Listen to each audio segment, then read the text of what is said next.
उसाचं थिग झाकायला उन्हाळ्यात पोट घालायचा नाही.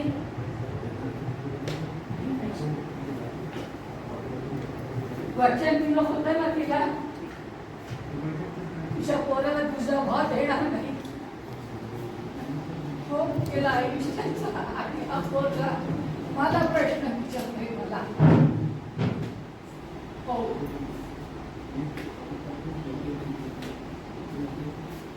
अरे हा मास्तर, आजचा मास्तर, कालचा गुरुजी, ह्या गुरुजींनी पिढ्या घडवल्या. युद्धाची पाया पडवला येतो त्यावेळी प्रदक्षिणा मिळायला तसं मला नसतं. हा मास्तर नाहीये, पोरांना गुप्ती आम्हाला पाठवला नाही. अरे विचारलं नाही पोरांनी मला, बाबा तुम्ही रोज संध्याकाळी कुठून जाता? विचारलं नाही एवढ्या भारी भारी पॅट कुठून देता, एवढे इम्पॉर्टंट कपडे कुठून देतात, किंवा यांना विचारायची शुद्ध राही नाही. प्रश्न विचारला आपण चुकीच्या वेळेला विचारलं. प्रश्न मला विचारतोय हा, हे दोघे जण आले मला विचारतात बाबा मी नाही ओ जात होतो, छाती ठोक सांगतो की ऐकण्याकडे जात होतो. अरे ह्या तुमच्या समाजामध्ये स्त्री पुरुष म्हटले की त्यांना शरीराशिवाय दुसरं काही दिसतच नाही. जरा शाळेत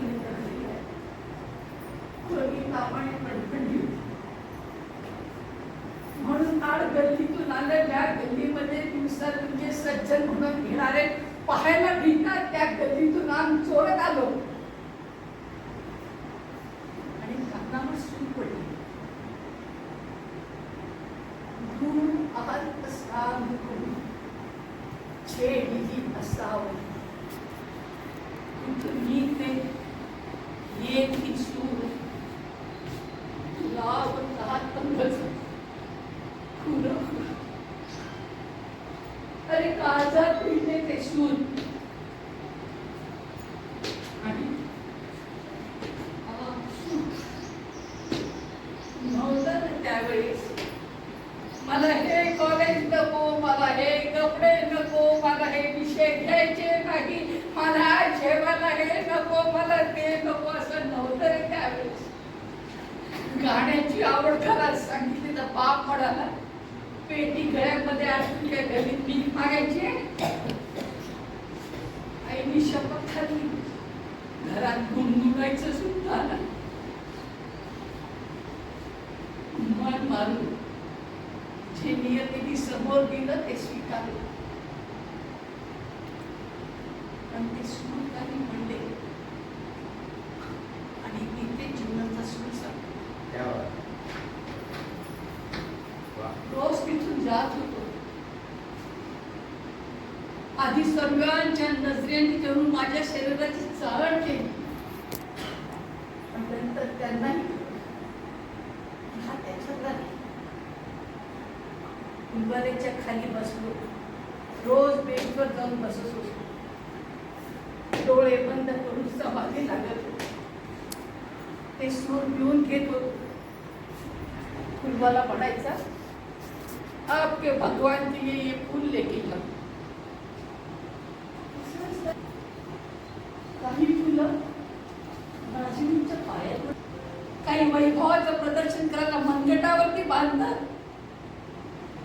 काही माझ्या श्रीकृष्णाच्या चरणी. असेच तुमचं माझं कुठे माहिती आपण घरी येतो, रोज जातो, अपेक्षा नाही, काम करत तसं वर्ष निघून ते कळलं. मला काम 15 दिवस सोडाव्या दिवशी गेलो. चांगलाच माहोल बदललेला होता. सुनसान सुमशान शांतता होती. मोहरा ओघ झाला होता. पानाच्या पिचकाऱ्या टाकून अश्लील विनोद करणारे सगळे दलाल चुप बसले होते. कुंबऱ्यांचा कुठे आवाज नाही, कुठे हास्य नाही, कुठे खिदळण नाही, कुठे अंगार नाही, कुठे आदर नाही. सर्व शांत. मनामध्ये फार चुकचुकली. फुलवाल्यांनी फक्त अंगुली निर्देशन. नगरपालिकेची लोक हात घालूवरती टाकून का प्रेताला घेऊन चालले.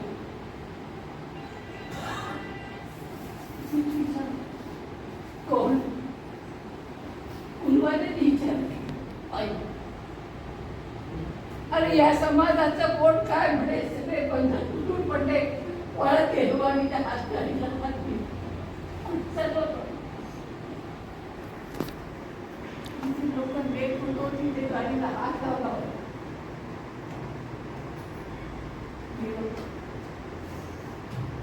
आपण गड्डा करतो अशी झाडाखाली बसली. शून्य होतो. काय होतो, कुठे चाललो होतो, काय घडत होतो, कोण होतं, कशाचा काय.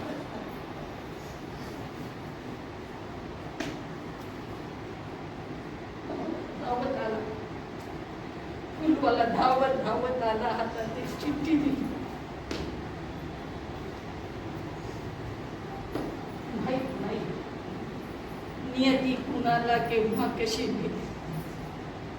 भाग्य असेल माझं थोडस तर माझ्या अस्थि गंगेत विसर्जित करा. तरी केवढा अनर्थ करायला चाललो होतो मी. तिला दफनभूमीमध्ये घेऊन गेलो होतो आणि तिच्या अस्थि विसर्जनाची तिने अपेक्षा व्यक्त केली होती. गाडी हाकणाऱ्यांना मुस्लिम समजत होते, आपले हिंदू बांधव होते आणि ज्यांनी चिठ्ठी त्यांनी दिली तो मुस्लिम होता, पण श्रीकृष्णाला वस्तू होते. का, कुठे, कसं, कोण करते काय माहित नाही. आम्ही फक्त जात धर्म तिथून मोर्चा निघाला आमचा. आता आम्ही चाललो स्मशानभूमीकडे. देवाजवळ नमस्कार करताना सगळेच आयुष्य नाही मागत. तुम्ही मी आयुष्य मागतो. आम्हाला पाहिल्यावर बरेच बोलतो उड्या मारत आलो. रोज चिता पेटली तरच त्याच्या घरी चूल पेटणार. रोज तो देवाला म्हणत होता की कोणाला तरी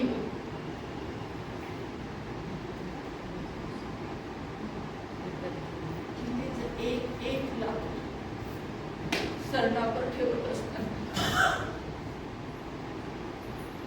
कोण होतो मी.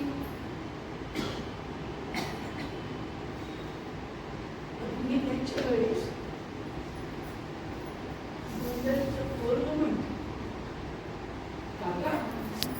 तुम्ही अगदी भारवण्यासारखा मी अगदी देतो पण तिथे बसता बायकोला किती सहज अगदी दिला असं कर्तव्य समजून. आणि आज प्रश्नांचे मोठे होणारे वर्तुळ मला खायला पुढे येत होते.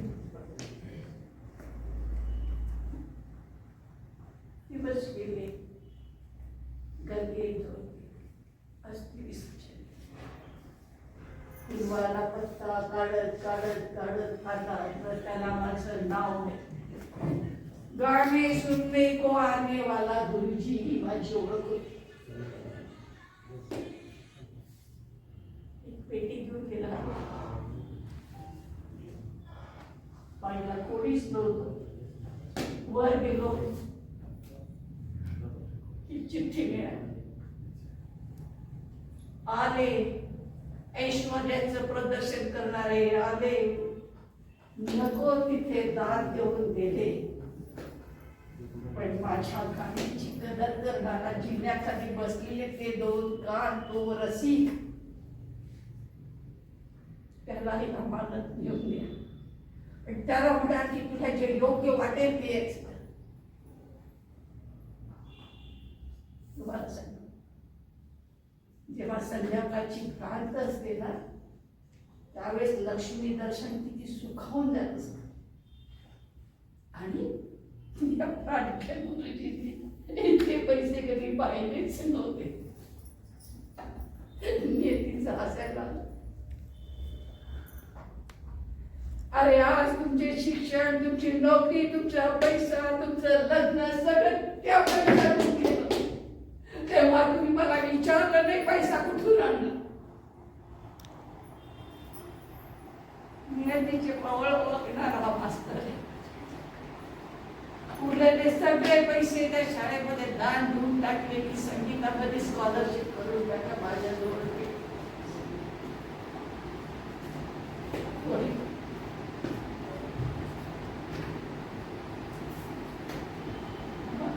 जवळ आज आशीर्वाद देण्याशिवाय काही कुठे गेले माझे नाते, कुठे गेले? जाण्यापूर्वी त्यांना एकदा मिठी नाही आणलं इथे. बर बर,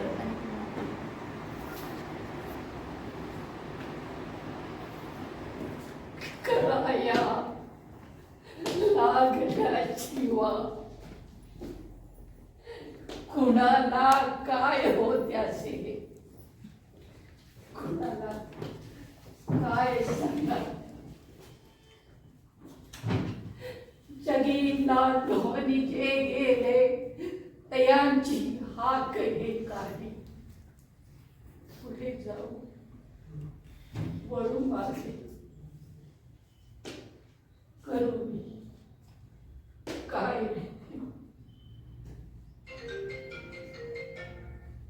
मरणाला नाही रे भीती, सगळ्यांनाच मरण आहे.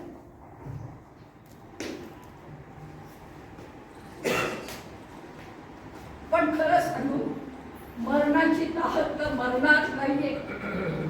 ज्याचा आपला स्वतःचा आवडीचा मृत्यू होतो त्याला विचारा, किती व्यक्ती आपल्याला परत दिसणार नाही. ही खरी ताकद आहे.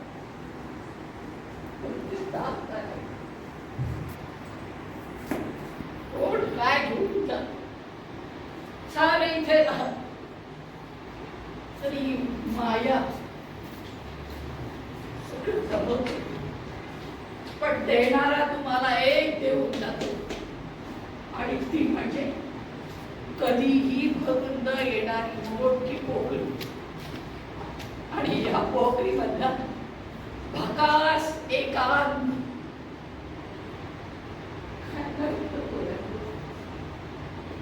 सध्या तुमची पावले मुळेवर, दुःख तुम्हाला माहित, वियोग तुम्हाला माहित.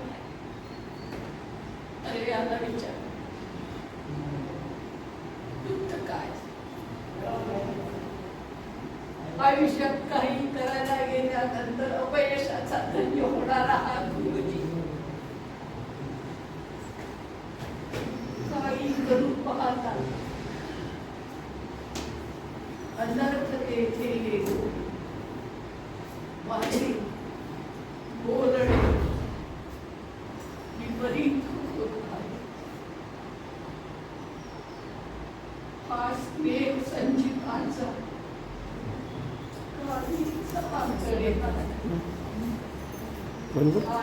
बिल्कुल